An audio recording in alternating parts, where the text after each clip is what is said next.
Welcome to another episode of the Giants Huddle podcast, brought to you by Citizens, the official bank of the Giants. From game day celebrations to your everyday financial needs, Big Blue fans can get the most out of Citizens. Learn more at citizensbank.com/Giants. So I decided, instead of focusing on free agency, we'll do a little draft today. And for that, for the first time, we're doing a little draft roundtable. We're joined by David Syvertsen from OurLads.com. We're joined by Emory Hunt from Football Game Plan and CBS Sports. Gentlemen, we hope to be joined by Kyle Krabs at some point. We have a bunch of questions here we're going to go through. We're going to debate. We're going to talk, and we'll see where we go. Welcome, boys. Dave, so let's start with you. Where can everybody find everything you're up to with the draft? Thanks, John. I'm really looking forward to this, guys. Emery, what's up, my man? We are at OurLads Scouting. You can find us at OurLads.com. We've been an archaic website, as some like to say. It's been around forever, known for the depth charts, and I would say the longest standing draft guide in the business. We still do a print copy. We also offer PDF for those that don't want to wait for the book. You are going to have to wait another week or two to get the book, and it'll be sent out early April. And you can follow me at OurLads_Sci on X. Cy, good stuff. Emory, how about you? Where can everybody find your work? Good to be on the show with you guys as well. You can follow me on social media at Football Game Plan, and we're working on the Football Game Plan draft guide. As always, since 2020, we put one out. COVID kind of had me sit down and really put one out instead of putting it on YouTube. So you can find that at footballgameplan.com/2025 draft guide, over 1,000 individual scouting reports from all the different All-Star games that I've gone to. So it's always a pleasure to work on a draft, talk draft, and get ready to talk ball as usual. All right, so let's start with our first question here, guys. I've managed 9 questions. We'll run through them all. I hope we have different answers. We'll debate. We'll have conversations about them. So we're going to start where everyone starts with the NFL draft, and that's at the quarterback position. So, Emory, we're going to start with you on this one. How many quarterbacks in the top 10? How many in the first round? And who will those players be in both of those sections? That's a multi-layered question, but I like it. I'm going to say 2 in the top 10 and two in the first round. I'm going to go with Shedeur Sanders and Cam Ward. I think those are 2 first-round guys that I feel comfortable with, guys that can step in right away and play. Everyone else, I think, is kind of being thrown in there. I know there's always a 3 or 4 guy, fourth guy, but I can see 2. This is not like last year where you had 3 and we then had 3 surprises after that. But I can see 2 for sure, but only 2 in the top 10 and also only 2 in the first round. Dave, how about you? I'm on the same boat. I did just look back at 9 of the last 10 NFL drafts. You've had 2 quarterbacks go in the top 10. And that's a pretty strong trend. The only year we didn't see that was the Kenny Pickett season, where nobody went in the top 10. And, you're looking at Cam Ward and Shedeur Sanders, the most likely consensus 1-2 in this draft. And both those guys, in my opinion, are head and shoulders above Desmond Ridder, Malik Willis, Matt Corral. Those are the quarterbacks from that class a few years ago where there were no quarterbacks at the top. But Cam Ward, to me, seems like a lock. He's going to be in the top 10. And I think Shedeur Sanders is as close to a lock as possible. I know the talk is that he's falling.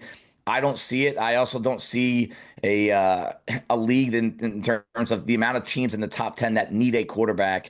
We saw with Bo Nix and Michael Penix, if you're even somewhat good enough, you're going to get drafted in the top 10. And Shedeur Sanders, he's on a very similar level to Cam Ward. He just gets there in a very different path, a very different player than Cam. So to me, it's a no-brainer. The question, Jackson Dart, does he slip into the end of the first round at some point? I'm going to lean no, similar to what Will Levis, but I do think someone will take him at the top of the second round. Yeah, see, my feel is that as we go through this process, and I think as teams talk to Jackson Dart, somebody's going to fall in love with him to the point where he might get between picks 25 and 32, right? Whether that's a trade up, a team looking for their future quarterback. And I'm with you. I still think Shedeur goes in the top 10. One of these teams is going to be left without a great solution in free agency. There are just too many chairs that need quarterbacks and not enough quarterbacks to fill them. I think someone's going to be needy. But something tells me that one of these teams that maybe doesn't get Shedeur or Cam is going to move up from the top 5 or 6 picks and the top of that second round. They're going to trade into the back of the first round to get that fifth year option on Dart. Your take on that, Emory? And who do you think the fourth quarterback's going to be? And maybe it's the same question, maybe it's different. I think Tyler Shook is going to rise up during this process as well. Where do you think he's going to land in the draft? For me, if it was someone to trade back into who I would feel comfortable with, it's probably Jalen Milroe, because of the athleticism, because of the smarts, because of his willingness to work on his game. I mean, I said this before. When you look at 2022, Jalen Milroe, we're probably like, I don't know if he's going to make it at quarterback by the end of the season.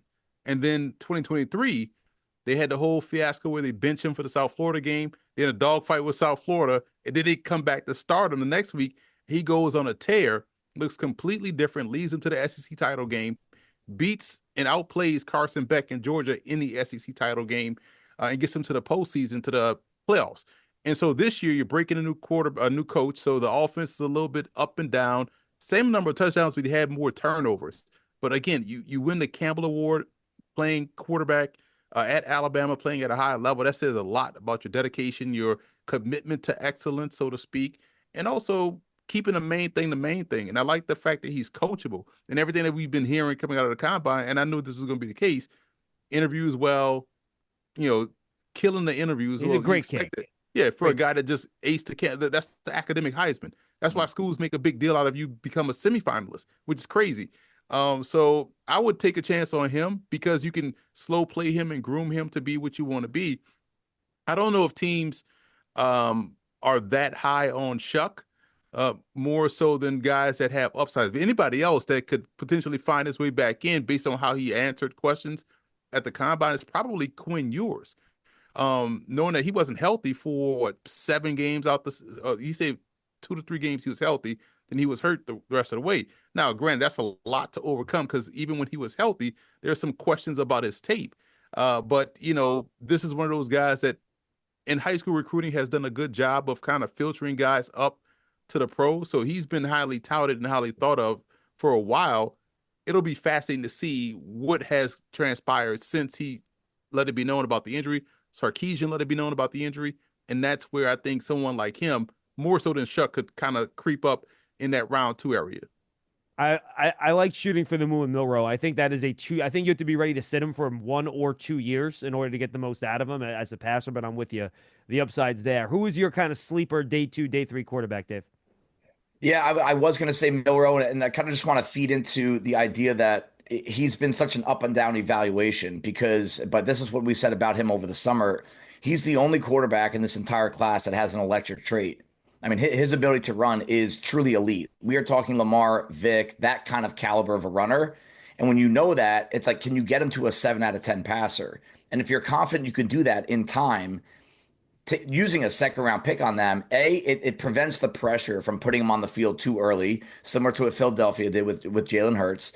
And you truly can modify the system around him for a couple of years before you're really going to depend on him. And Jalen Milroe will need that. The spectrum of his good passing and bad passing, it's very wide. There's a lot of hot and cold to him. He misses a lot of layups and free throws, but he's had some of the best deep ball accuracy success, and that is accounting for drops. No quarterback in this class has lost more from more deep drops than Jalen Milroe did. He has a very good arm. He can launch it downfield. He's good. He's got success there.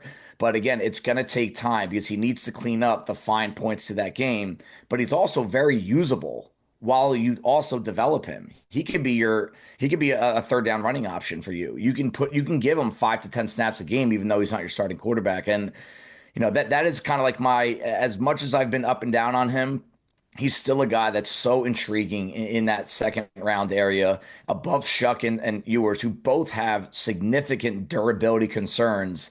And that is something that a lot of teams are just not going to want to deal with. I mean, they've both missed multiple games in multiple years with multiple different injuries. That's a problem unless you have a special talent, and neither one of them have that. So Milroe to me has got to be that next guy, and he is the one that I think could actually get over Jackson Dart draft weekend. Ooh, I like that. Just to jump in, it's funny when you think about these second round quarterbacks that have had like success. You have Jalen Hurts, but also Colin Kaepernick, also Andy Dalton. Those dudes, again, sometimes it's about the team around you and then slowly being able to jump in. So I like that second round value for a guy like him that you, like you said, David, you don't have to thrust him into the lineup right away. You can throw Geno Smith into that mix too, right? Oh, that's right. I keep forgetting Geno's second round pick. I know. And Derek Carr, right? Did Derek Carr get into the second round? Yeah, he was second round. Yeah, so there's some track record there for second round players, man. There is, man. Yeah. Once you get past rounds 2 and 3, it gets really, really tough, really fast. But you have you have a shot. I did the math. You have think it's like a 10% shot of hitting, 15% shot in like rounds 2 or 3. It's not awful. All right, question number 2. We'll stick on offense. We'll go to wide receiver. We'll start with you, Dave. Who is your favorite round 2 wide receiver? The guys I'm not letting you use here because they would be too easy. Luther Burden, Tet McMillan, Matthew Golden, and Emeka Egbuka, the guys I'm taking out of the equation. Though it wouldn't shock me if Luther Burden did fall to the second round in this draft, but I thought that'd be too of an easy answer. So who else do you like? I appreciate you making this as difficult as possible for me. Yeah, but there actually is a standout name to me, and I probably would have, even if you let Luther Burden get into that tier, I'm probably still going to pick this one. When I look at these wide receivers and I want to add to my offense, I want matchup problems. I want guys that the opposing defense, they need to game plan around. They need to come up with plan A, plan B because of his skill set. There's a wide receiver in this class that has probably the most unique skill set, tool set in the entire class. All receivers included. It's Savion Williams from TCU. 6'4", 222. He ran a 4.48 with a 1.52 10-yard split. So we're talking about a fast, explosive athlete. He had the second biggest wingspan, third longest arms. He was the heaviest receiver there. He had the biggest hands. So we're talking about someone that's very physically imposing. And in a league of matchups, you can do whatever you want with this kid. And the league of versatility, he can wear a lot of different hats. He had 46 snaps at quarterback. He had 38 snaps at running back or fullback, 345 snaps out wide, 28 snaps in special teams. He had 51 rushing attempts. He threw the ball 3 times, including a touchdown.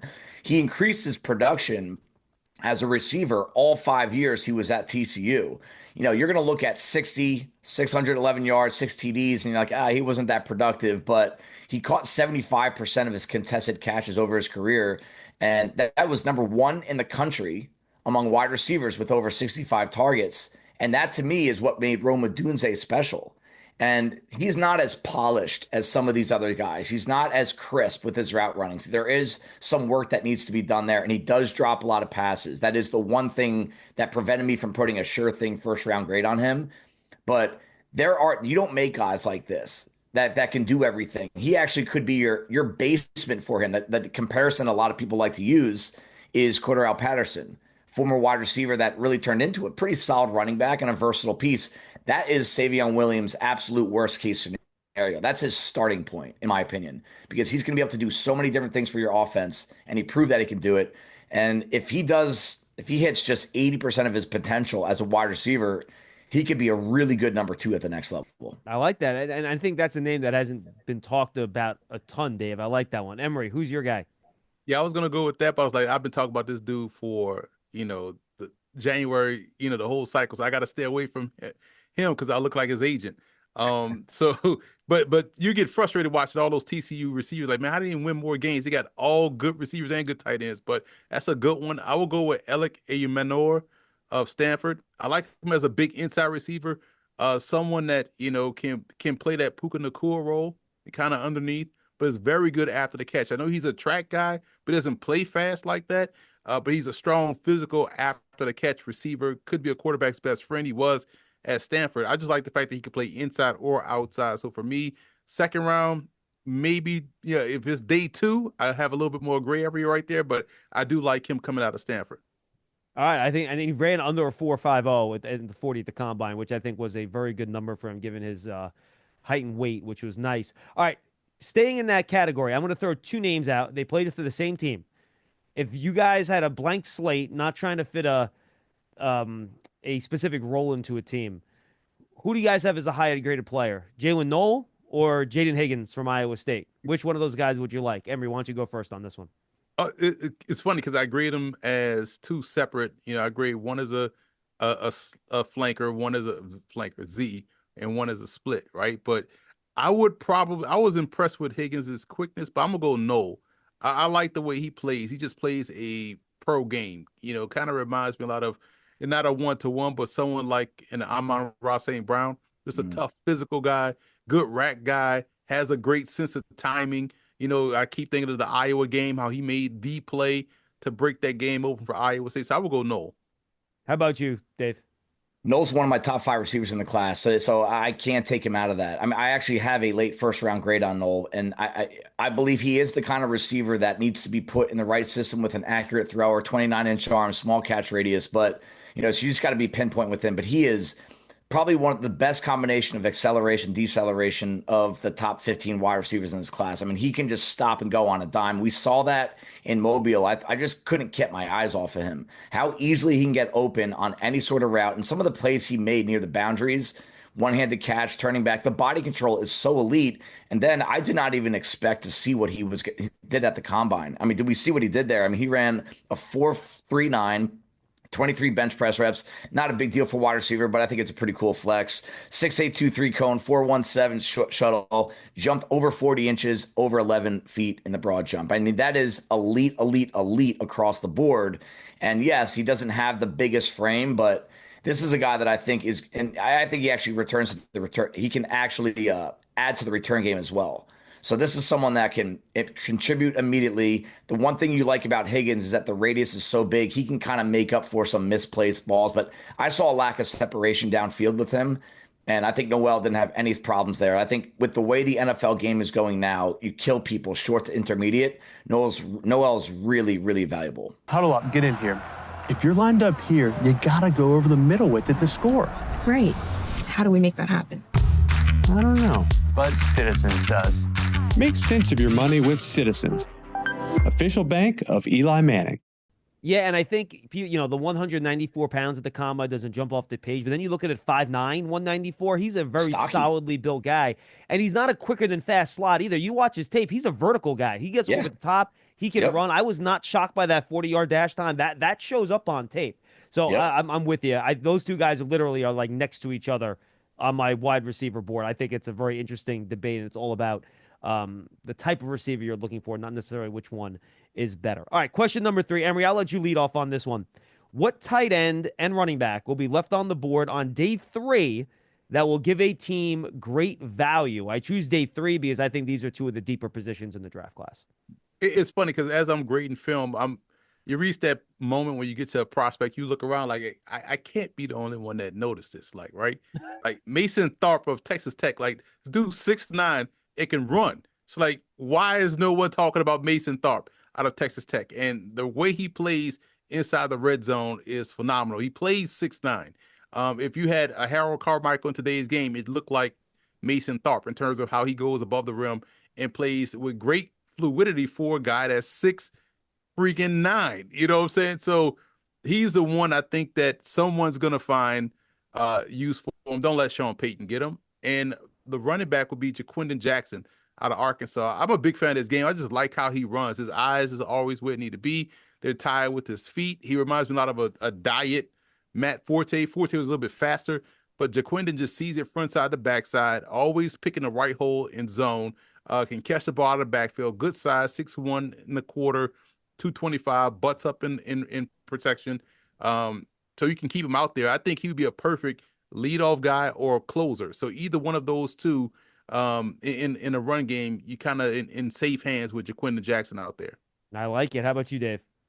My running back for day 3 is a guy that I've had the Bucky Irving label on, who was a 4th-round pick last year. He was the best rookie running back in football last year by a pretty wide margin. And I saw Bucky Irving in this kid when I watched him in September, and it's RJ Harvey from Central Florida. Very similar build, very similar running style, actually has more speed. This is a kid that outran Travis Hunter on tape.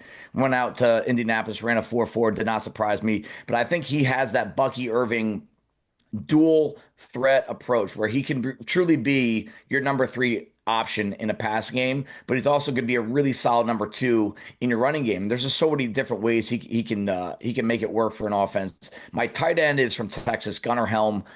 Just has the pro game, the body for the Y position. He sat behind Jadavian Sanders for a couple of years, and all of a sudden, bam, 2024 comes around, and he over triples his career production in this one season alone. He led the team in catches in the regular season. I know all the hype right now is about Matthew Golden and his 40, and you have Isaiah Bond, who some people like. This was the number 1 pass catcher on the team during the regular season. Ewer's NFL passer rating when he targeted him was the highest of anyone he's ever thrown to at Texas. I mean, think about some of the wide receivers that he's thrown to over the past couple years. It was Helm this past season. It was the highest pass rating because he's such a safe, reliable threat. Catches the ball in traffic. He doesn't put the ball on the turf if he gets his hands on it. And he's sneaky effective post-catch. There's some guys that can win after the catch with elusiveness and speed. And he's not a bad athlete. I would just say he's a very average NFL athlete at tight end, but he's very savvy. Kind of reminded me of Dalton Kincaid in that, where he felt the defense post catch before he even got the ball. He just knew where to go over and over against some of the best teams they played against. And he's a guy that you don't have to take off the field on running plays. He can hang in the trenches well enough. So Gunnar Helm is a day 3 tight end in a stacked tight end group that I think is going to outperform some guys drafted ahead of him. I'm with you. I'm a big Gunnar Helm guy too. I'll throw out one running back that I think might get pushed to the 4th round just because I think he's boring, and that's Devin Neal out of Kansas. Where you watch him, he doesn't test great, but he's 220 pounds. He can carry it 18 to 20 pounds a game. I don't know how much tread is left on the tire because Kansas ran the hell out of him when he was a Jayhawk. But he's just got great vision. He's got quick feet. He's going to get you 5 yards if there's 3 yards there. He might not have the breakaway speed, the big long runs, but I think he's a guy that can grind it out for you.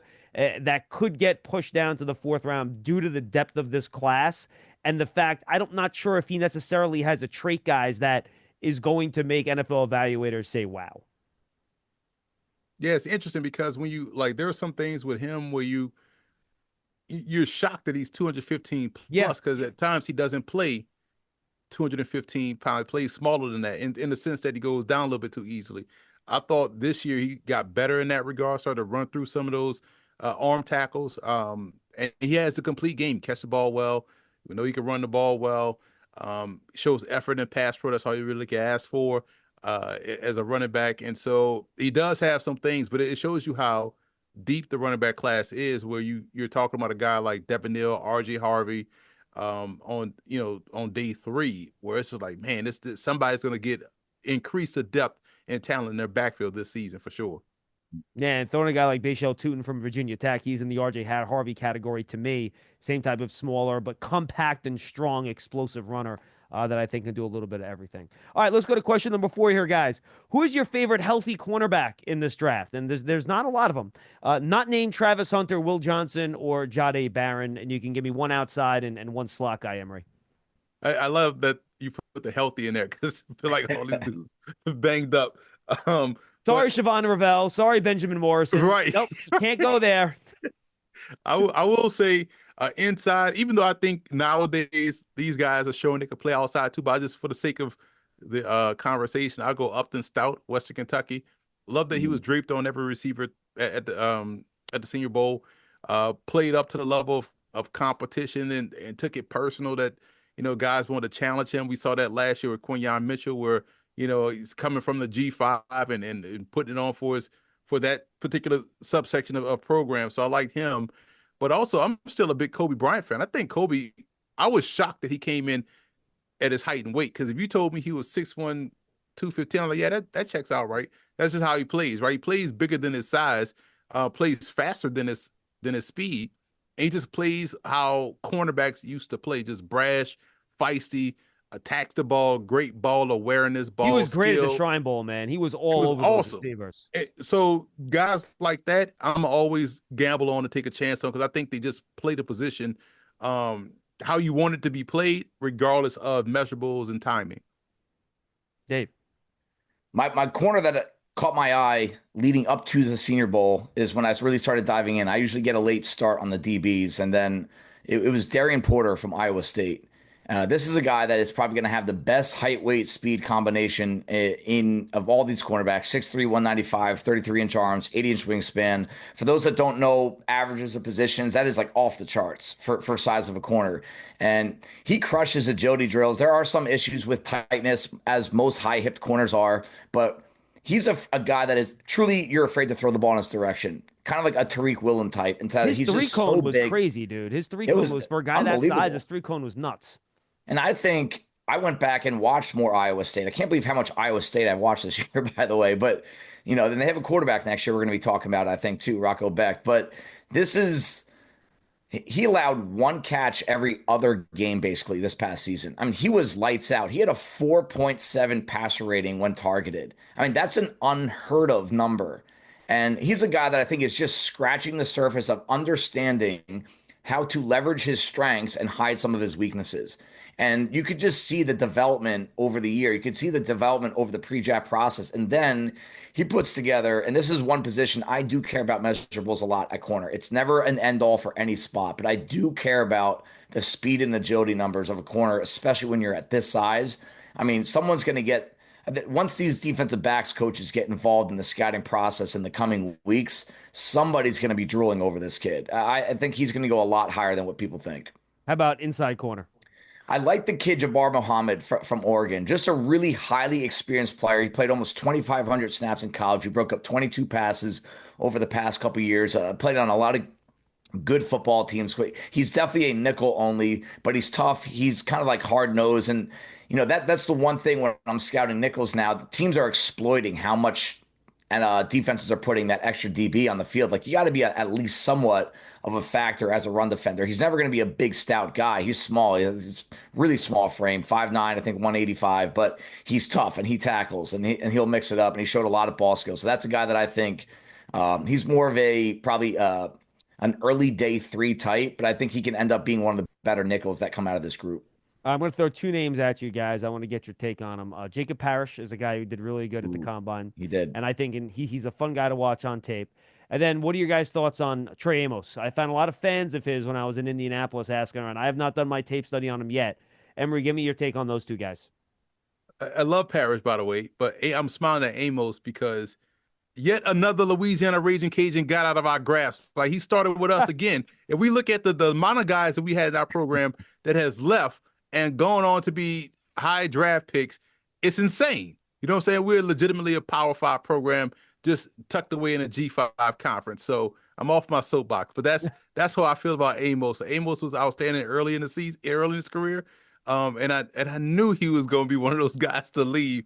I got to start tossing my weight around down there and throw some NIL money at the Cajun program. I ain't got much, but I got to start doing something big. But Amos, it was good to see him again continue to progress. Bama, then Ole Miss, and so I'm glad that he's having the success he's having. How about you? Amos he's kind of like that. What everyone wants at corner. He's big, he's physical, he's fast, he's got all those things. But I do question some of like the trigger. Like, I do think he's a little late on recognition and getting to where he needs to once the ball's in the air. And ball location got better at Mississippi than it was in Alabama. Kind of an older prospect as well. So there like, how early on the progression curve is he? Is he pretty late? How much can you truly develop him? Why did he transfer from Alabama to Mississippi? Maybe Emory's got some information on that. But I do know this. I have talked to a few people in the league, and they said the opinions on him are all over the place. So there is some ugly tape on him, but the tools are enough to make an Alabama and a Mississippi and an NFL team kind of dream of what he could be. So it's kind of one of those guys at this point, from what I see, he hasn't put it together yet.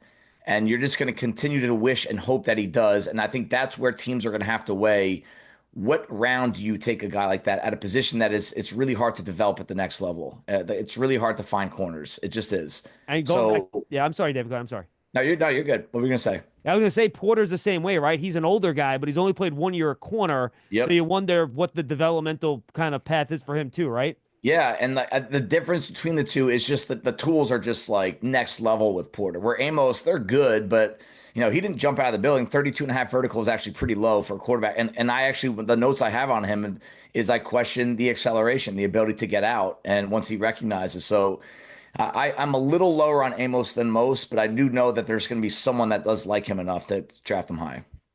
All right, let's stick in the defensive backfield, guys. So after the top 3, and I think these are the consensus top 3 safeties, and you can correct me if you guys think I'm wrong about this. Malky Starks, Nick Emenware, who's probably number 1 now, and Xavier Watts from Notre Dame get drafted. What safety is next for you, and when will that safety be drafted? Dave, why don't we start with you on this one? This was a tough one, John. I actually spent an embarrassing amount of time on this. I have my next tier of safeties. Like you said, those are the top 3 with me. I don't know about consensus. I really don't know what consensus is at safety. But for me, those are my top 3. And it's a pretty wide gap before I get to the next tier. But then that next tier, it's a lot of guys that are grouped together. Like Makuba, Ransom from Ohio State, And then the kid that I have right now, and Winston from Penn State, that's a kid that he missed most of the year with an injury, and I do think he's got the highest upside. He's a huge body. I like what I saw on his tape last year, but I'm going to go with my gut, and I've liked this kid I liked this kid for a long time, even though everyone's trying to talk me out of it. It's Billy Bowman from Oklahoma. Love Bowman. He's just a fun kid to watch. 5'10", 192. I know he's small, and that small shows up in two areas. He in contested situations, he doesn't get his hand on a ton of balls. He's just smaller than everyone, and he's got a ton of missed tackles. He basically missed 1 out of every 4 tackle attempts that he made in college. I mean, it's a 25% rate. It's enormous, and that is a problem. And a defensive back coach that I got to speak with at the Senior Bowl said, like, they will not draft someone that can't tackle like that. And I know some teams don't really care, but some teams won't even look at someone this size. But at the end of the day, his play speed and his ability to play nickel and just the energy that he brings to a defense, 11 career interceptions. We heard Joe Shane say this last year that's a metric that usually carries over to the next level, our safety interceptions, safety ball production. And I'm willing to overlook some of what I want out of the safety size-wise because of how this kid plays. He will change. He will help change the culture of a defense. You just got to try to put him in situations where he's not always the last line of defense as a tackler, and you don't want him matching up against Travis Kelce in the slot. Okay, I don't remember the name of the player. And I think, 28.5-inch arms, 29.5-inch arms for Bowman? Yep. And I think that probably has something to do with the tackling issues, right? Yep. There was a short safety 2 or 3 years ago. He had really good tape. He did not get drafted. He ended up starting for the Ravens in the second half of this year. And I will check the name on that. Emory, give me your safety that you like coming up next, and I will try to find that name. The guy you talk about was my number 1 safety that year, too. He was out of TCU. I know exactly what you talk about. And he popped the heck out of Russell Wilson on that. Yeah, he did. It forced that fumble. I will say Makuba. I just like the fact that I like how he moves around defense, and he's what I would probably classify as a combo safety. So you can trust him a little bit in coverage. You can trust him triggering top down, going to the down and making a play. And I think he just has good football spatial awareness. Like, he's always where he's supposed to be. Won't get you beat. Sure tackler, and does a good job there. So I will go with Makuba. I'm a big fan of his. Or Darius Washington. There you go. Because he was like 5'8", 176. But he had insane ball skills coming out of TCU. And I'm glad he got on the field and ended up being a starter, too. So he went from undrafted to being a starter. So that was pretty cool. Shockingly, the Ravens find good football players that other teams overlook. Like, we haven't seen that play before. It's unbelievable. All right, let's go to the next one here. And we can start. Why don't we start with you this time, Dave? Who is the non-first round offensive lineman no one is talking about enough?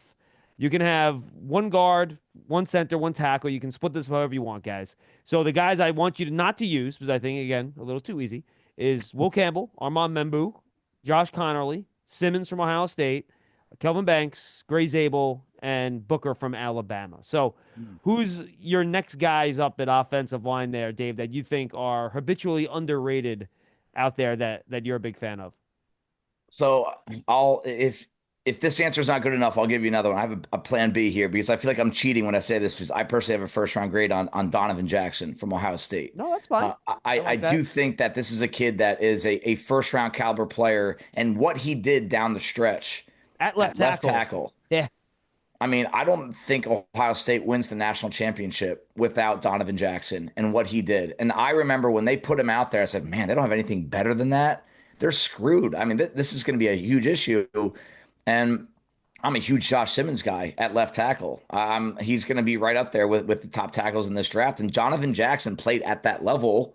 You could tell it was not his natural position, but his foot speed, his know-how. I mean, this is a guy that was on their first round radar a couple of years ago. And he actually didn't have a great 2023 season, and that's why he went back for 2024. And man, he made himself a lot of money this past season. And he's a guy that I draft, and maybe I have a Tyler Smith type plan where I will put him at guard early on. And if we need to, I will put him at left tackle or right tackle. And that to me is gold. If you have, this is what the Giants thought they were getting in Josh Ezeudu. They thought they were getting a starting caliber guard that could play tackle in a pinch. It hasn't worked out. And to me, Donovan Jackson brings that kind of value to the table but he's a much better athlete, and his tape was a lot cleaner. He's a much better bender. He's better at redirect. He feels the stunts and the twists and the complex blitz schemes that defenses run at them just as natural as anyone. So that's my name that I think should be a first-round pick, but I doubt he will be. And if I'm the Giants, that's one of the top names I'm looking at the top of round 2 if we still need an offensive lineman. I will come back to you for your plan B. Emory, who do you got? That's a good pick because at the end of the day, we know how many O-linemen you're able to carry on game day, or teams typically carry. You got somebody that can do both at a higher level. That's pretty good. I'm my center. Maybe he's talked about a lot, but I just feel like as a novelty, people are talking about him. But Willie Lampkin, Nice. out of UNC, it's like, man, you watch his tape, you just waiting for the reason. This is why he can't be successful because he's short. But then you watch him just constantly dominate. You're like, man, I can't get him out of my, my crawl in terms of like him being a good player until I've seen it become an issue. It is not an issue. And he has been 5'10" his whole life, and he has been able to play at a high level at that height. So until I see otherwise, I know it will be an exception, not the rule. That's someone that I would be willing to take a chance on as a center. Because guard, how about A.J. Gilly of the University of Louisiana? I feel like he has just gotten forgotten about. I was surprised he wasn't in the Hula Bowl or something like that. He was someone that scouts talked highly of coming out of, obviously the program where we have produced Robert Hunt, Max Mitchell, Kevin Dotson, before we transferred Osiris Torrance. So we have a track record of cultivating, developing offensive linemen, and A.J. Gilly is one of those guys that fits that mold. And I think he'll be someone that no one's talking about that will end up on a roster, whether it's 7th round or priority free agent. But Gilly's going to be a fantastic guard. All right, Dave, what was your plan B? Jonas Savania from Arizona. Just a right tackle, left tackle, right guard. And I'll tell you what, I don't like him at tackle. I don't want to even see him. I don't even want to try him out there unless you're in an emergency situation. But similar to the guys we just talked about, he does give you some position flex, which to me is almost near vital for a backup lineman to be able to play multiple spots. So he could be your emergency tackle, your number 4 guy if injuries really do pop up. But he's a guy that at tackle, he looks very kind of unexplosive, a little lacking, a little late. But then you put him in guard, and we saw this at the Senior Bowl one-on-ones. He doesn't lose a rep. I mean, he is a boulder. His wingspan differential is great, 6 inches there. I mean, he's got a good enough length to keep guys away from getting inside, but he's so stout below the waist. I mean, when he really does get his feet where they need to be with good hand position, he can't be moved. And this is a guy you could see in the NFL what Philadelphia did Kansas City, and a lot of teams are already kind of ahead of the curve on this. The interior pass rush in this league is getting better and better every single year. You need guys that can help shrink the pocket, that it can prevent the defense from shrinking the pocket. And I love drafting him anywhere day 2 and inserting him as a year 1 starter at guard. Like it. All right, let's go to the defensive side of the ball up front, where the strength of this draft class, I think, really lays, and I think this will be a good conversation. And I ask again, I go to round 3 here, Emory, because I think you're going to have a bunch of guys going at the top of round 2, bottom of round 1, that I think is going to be a good debate as to how high they should go. But I thought round 3 is an interesting thing, because I think then you're getting really into the meat of the depth of this class. So who's your favorite round 3 defensive tackle in this year's class? Man, I don't know if he'll go round 3, but I can't. I've covered his entire career because I called a lot of those games on Saturday. But Elijah Williams of Morgan State. I watched this kid break the sack record at Morgan State, career sack record, as a defensive tackle. But here's the thing. This guy could play from the 9 to the nose. He's 6'2", 294, tremendous ball get off, hand usage, everything that you want to see from a defensive lineman he can do. And then he goes down to the HBCU Legacy Bowl and just legitimately dominates. I want to say the first rep in every one-on-one period, the offensive lineman ended up on his back.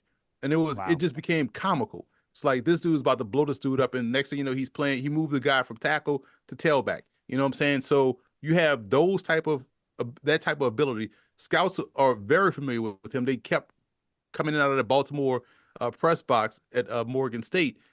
And the fact that he came in at 6'2", 294 was good for him, because the whole time I'm thinking like he's probably like 6'1", 270, is going to have to try to transition to a rush in.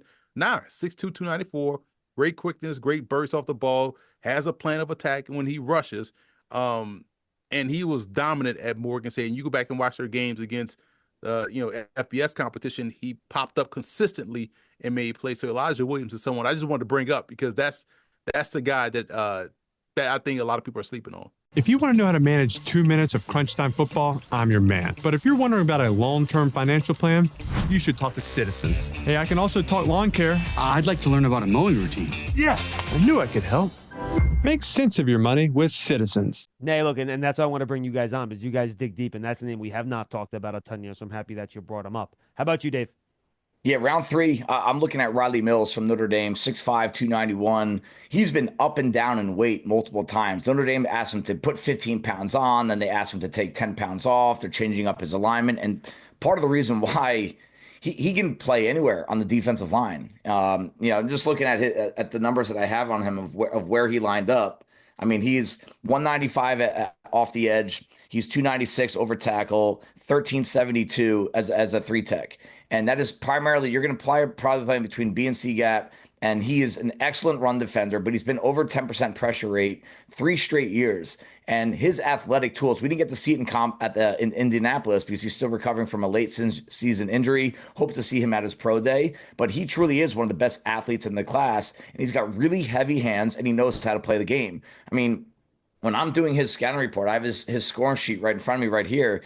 It's just check mark after check mark. And to the point where in this stacked defensive tackle class, some of these guys are inevitably going to fall to round 3, round 4, maybe even round 5 that are credible third-round picks. And I don't see anyone ever talk about Riley Mills. In a normal year, I think this is like a lock for a day 2 pick because of the athletic upside that he has, and that just simply raises his ceiling. But to me, one of the notes I have in my game notes is that he's an incredibly safe, high-floor player.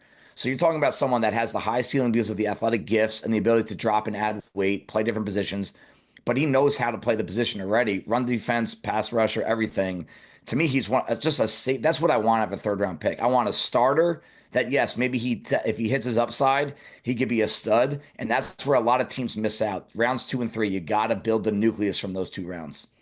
All right, I didn't have this on the sheet, but I'll ask you guys anyway. After Mason Graham goes off the board, who's the second defensive tackle that gets picked, Emory? That I don't know. That you stumped me on that one. I have no clue because I haven't even gotten the defensive tackles yet. But I will say this though, if you're looking at guys that it depends on what you call a defensive tackle, right? Because I could look at someone like Tyler Beatty of BYU, could be your 5-tech, kind of splitting hairs, but I think he could play anywhere. But defensive tackle, you probably say Walter Nolan. You probably say, depends on what kind of defense you want. The kid, Deion Walker of Kentucky, is hard to find big dudes like that at that size. In the same category as Walker is Kenneth Grant from Notre Dame, right? Same type of thing, just monster guys that can move. Right. And so you get those pocket collapsers, and which has now become, I remember noting this, I want to say maybe 2 classes ago. It's like, man, this is a pretty deep nose tackle class. And you don't see nose tackles like that as often. And when you do, they tend to stand out. And so I do feel like you get a couple of those guys this year. But I would say, the kid from Kentucky is probably one of my favorites. How about you, Dave? Yeah, if there's going to be, it's going to be, to me, after Mason Graham, it's going to be a 2-man race, I think, between Walter Nolan and Kenneth Grant. And I'm kind of taking the easy way out here, but they're 2 completely different players. I mean, if you want more pass rush capability, you're going to go with the smaller guy, Nolan, who is a very underrated run defender, by the way. I know he is going to make his money rushing the passer, but he has some Byron Murphy in him and be able to kind of screw himself into the ground. He gets underneath the passers. He's got great effort.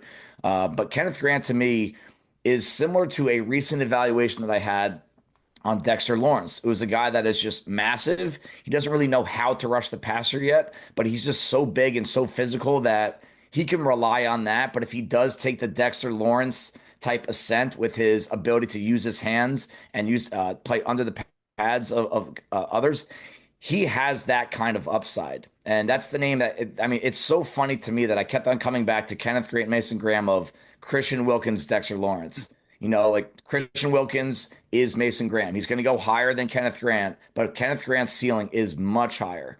And if he can kind of just figure out some of that lower body technique and hand usage gets a little bit more consistent. His early year tape, especially against Oregon, was big time. It just didn't really kind of filter to the end of the year.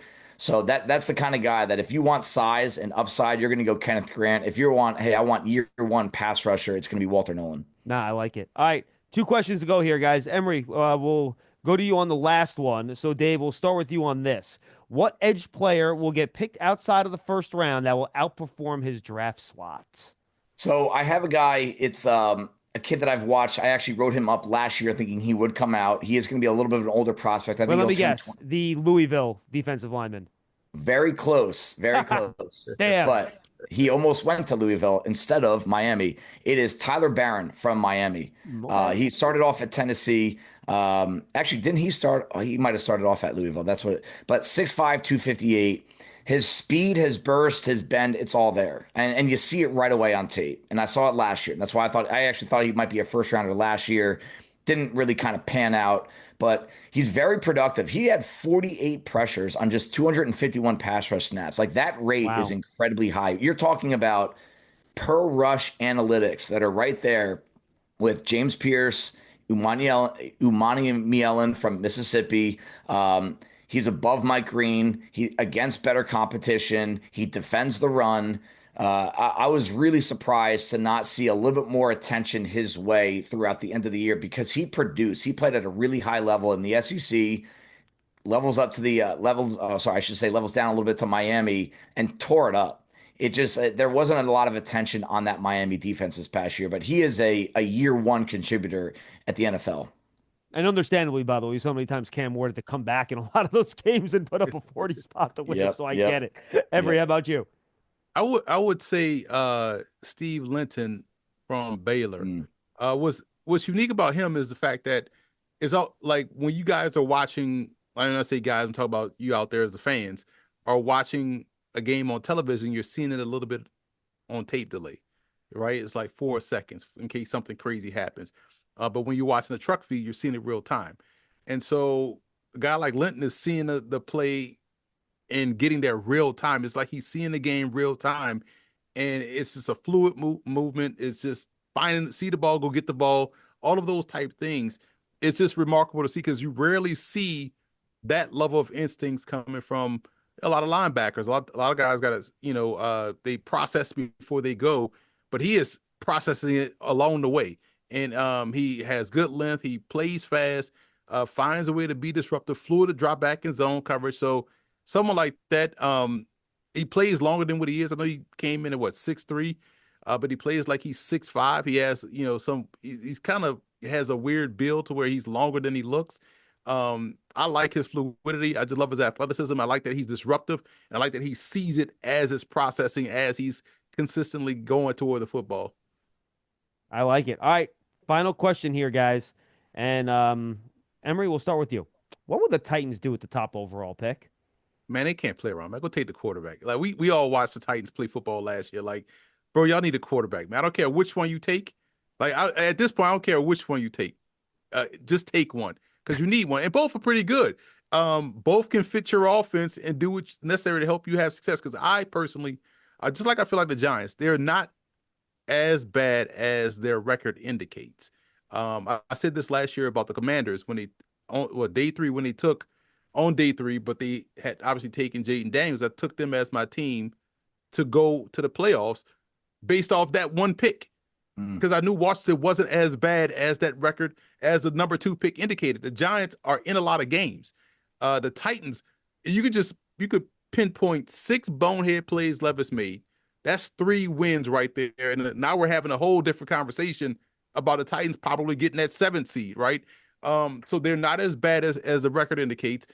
They have to take the quarterback. They can't try to game the draft and play around and say, well, try to jump back around. No, take one of those 2 dudes up there.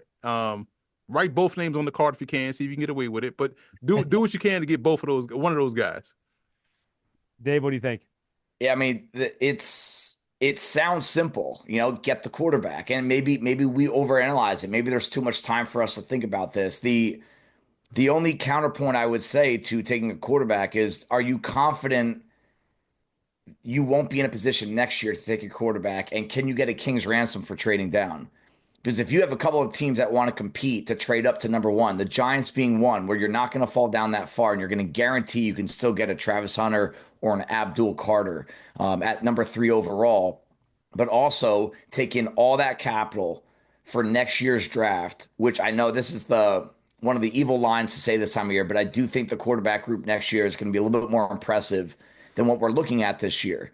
And if I'm the Titans and a team like the Giants who have a brutal schedule ahead of them coming up, do you not want to have your pick and the Giants pick going into that draft and more, by the way, and also a possible generational talent, which they have used those words in terms of trying to get a generational talent with their first pick. And Travis Hunter, to me, is the only player in this class that can say he's generational because of what he does on the field, playing incredibly 2 positions at a high level. That's where I do think there is a conversation to be had that maybe we don't even pick at 1. We don't get the quarterback. We build for the future, assuming that we're going to be in a good spot next year to go and get that big time quarterback that we like. And that's where advanced scouting comes in, because those guys, they know in the room, do we like next year's crop a little bit better than what's out here right now? All right, well, Dave, all right, I'm going to throw a counter at you as the representative here of the Giants organization. I'm not speaking for them. I don't know what they're thinking, but the red line I've drawn in our programming here is that I will not part with my next year's number 1 for the very reason you described. I don't want to be the Carolina Panthers after they trade up for Bryce Young, right? And you hand the Bears the top overall pick the following year. Yep. If you're the Titans and you're not getting a 1 the following year, would you still consider moving out of 1, or then would you just take the quarterback? So the question is, could I get a 1, a 2, and maybe a player, a Kayvon Thibodeau type? I mean, if I'm the Titans... Okay, how about this? I will give you the offer. Okay. I will give you 2 2s. 1 this year, 1 next year. So you'll get the 34th pick, and then you'll get the Giants' second-round pick next year. I say no. Okay. If I'm the Titans, I need a first next year to move away from Cam Ward. And that's how because I agree with Emory. I mean, you can't keep kicking the can down the road, especially if there's a quarterback staring you in the face. And that's why this pick is so valuable. I know some Giants fans talk about, oh, we can't give up all that to go up to number 1. It's only 2 spots. Like, no, getting the number 1 pick in the draft is unbelievably more valuable than even number 2, just because you literally get to pick whatever you want, and you may never get that opportunity again. And you can go through this entire pre-draft process without any thinking other than, what do I want to do? There's nothing else. No one can leapfrog you. No one can take a surprise player in front of you. So that pick needs to be treated as such. I am only trading down unless I get I am not trading it down unless I get a future 1. I'm assuming you're on board with that, Emory, considering you just wanted to stick and pick anyway. Right. Because at the end of the day, man, I said this even last year for the Bears. I'm like, Justin Fields is not terrible, and everybody wants Caleb Williams, Drake May, Jaden Daniels.